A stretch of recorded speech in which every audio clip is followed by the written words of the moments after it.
17 umumta'lim maktabining 9-sinf o'quvchilari tomonidan tayyorlangan Farhod va Shirin dostonidan 4-bob parchasi. Shopir ikki sevishgan qalb sohiblarining maktublarini biriga yetkazib turar ekan, Xusrav bundan xabardor bo'lib qoldi. Farhod va Shirin o'zlari kirishib, biron joyga qochib ketishlari mumkinligini, ularni qidirib topishganda ham bu pahlavon yigitni qo'lga olish oson bo'lmasligini o'ylagan Shoh o'ziga otilgan toshni esladi. Farhodning har bir qadamini kuzatib yurish foydasizligini ko'zga yetgan Xusrav va buzruk Umid hiyla o'ylab topishdi. Ayollar ularning huzuriga bir hiylakor kampirni olib kelishdi. Unga bor gapni yashirincha bayon qildilar.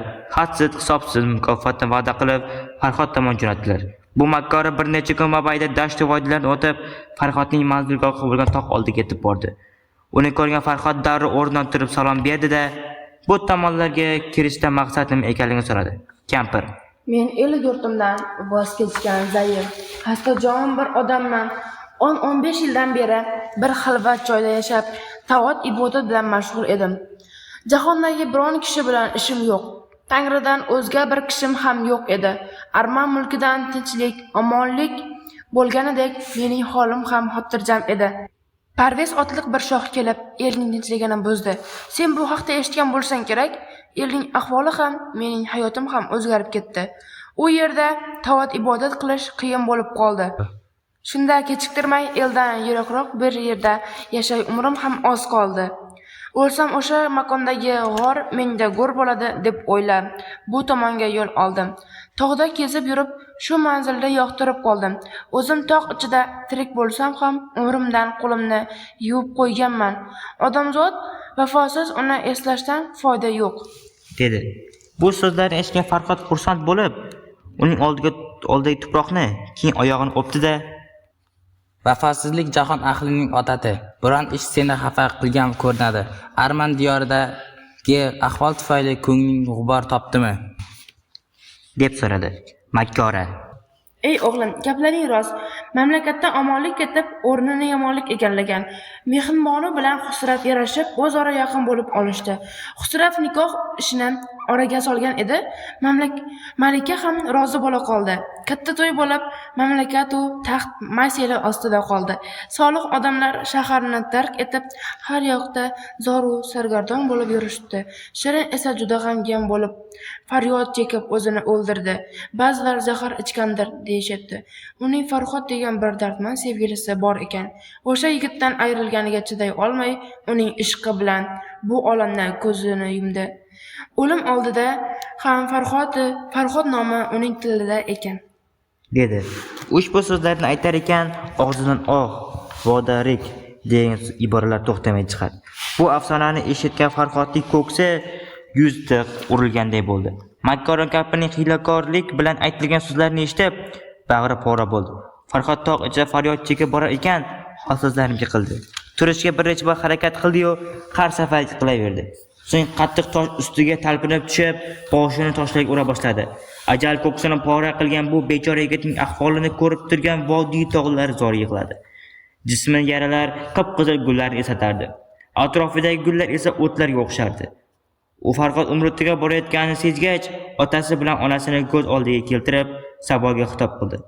Xoqonga, onasiga, Munkaroga, Bahromga, Shopirga salom yo'lladi.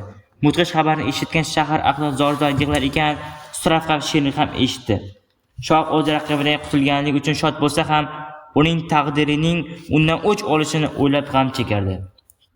Bo'lar ish bo'ldi. Endi suskashlik yarashmaydi, degan qarorga keldi. Mehribonni qoshiga sovchilar jo'natdi. Ular malikaga Xusravning ko'klagiga ko'tarib maqtadilar va nikohga rozilik so'radilar. Mehribon saroydagi ayollar ham Farhodning vafotidan so'ng dushmanlikni davom ettirishdan ko'ra uning aytganlariga ko'nish ma'qulligini ta'kidlashdi.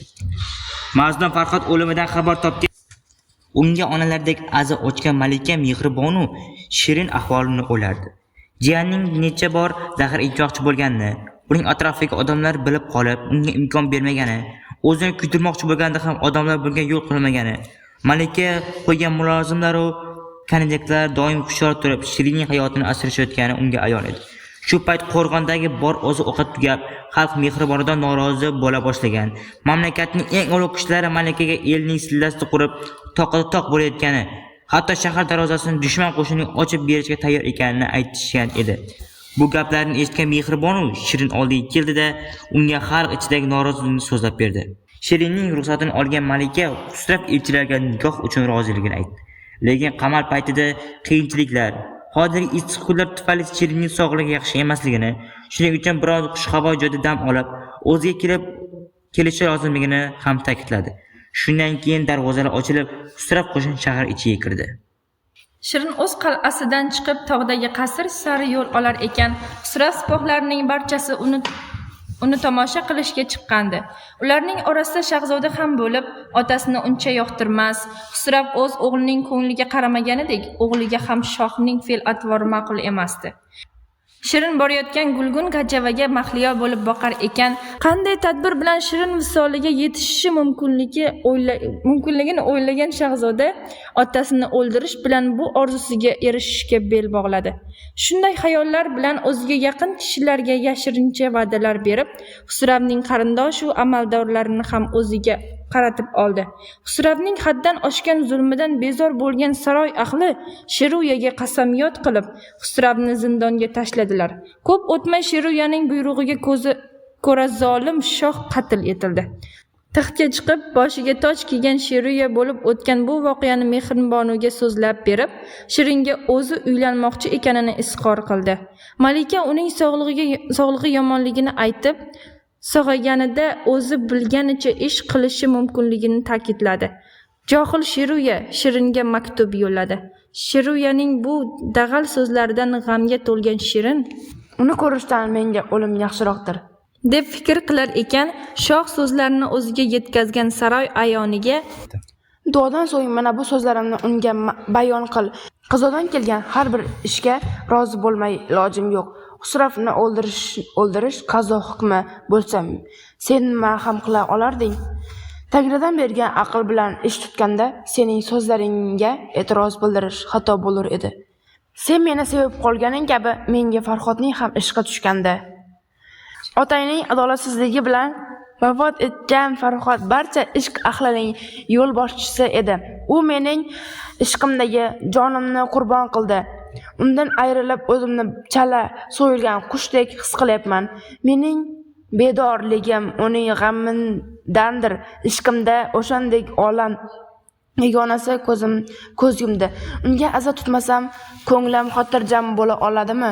Shuning uchun shoh ruxsat berib, shopir ozod etilsa, unga bir guruh odamni qo'shib jo'natib, Farhodning jasadini shaharga olib kelishsa, men qora kiyim kiyib aza tutsam da o'shanda jonimdan ishq balosidan qutulsam, mening uning azoblaridan, ko'nglimni firog'idan xoli aylaganimdek, so'ng shoh so'zini barchasiga tayyorman. Agar shoh bu ishga rozi bo'lmasa, mening o'limgina topa oladi.